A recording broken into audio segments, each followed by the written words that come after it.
मला पुरावे द्यायला जाण्याची गरज नाही। एक बटन दाबलं तर पुऱ्या हिंदुस्थानामध्ये तहलका माजून जाईल। एक बटन दाबेन तर पूर्ण देशात खळबळ माजेल। प्रफुल्ल लोढाच्या वर्षभरापूर्वीच्या व्हिडिओत गिरीश महाजनांसाठी गर्भित इशारा।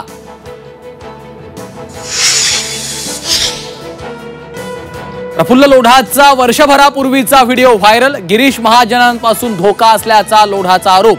हनी ट्रॅप मध्ये लोढाचा सहभाग असल्याचा राऊत आणि खडसेंचा आरोप।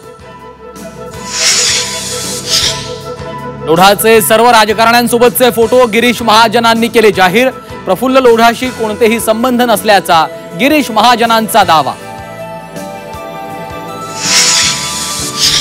राज्यातील 4 तरुण खासदार आणि 17 आमदारांवर हनी ट्रॅप। संजय राऊतांचा खळबळजनक दावा।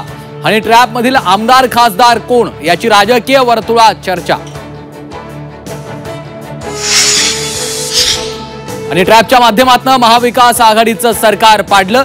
संजय राऊतांचा गंभीर आरोप। राऊतांचे आरोप भाजपनं फेटाळले।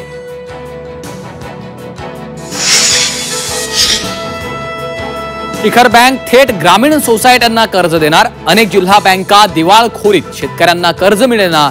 शिखर बँकेकडून थेट पतपुरवठ्याचा प्लॅन तयार। रायगडच्या पाचाडमधील राजमाता जिजाऊंच्या राजवाड्याची दुरवस्था। ऐतिहासिक वास्तूकडे प्रशासन पुरातत्व विभागाचं दुर्लक्ष। तातडीनं डागडुजी करण्याची मागणी।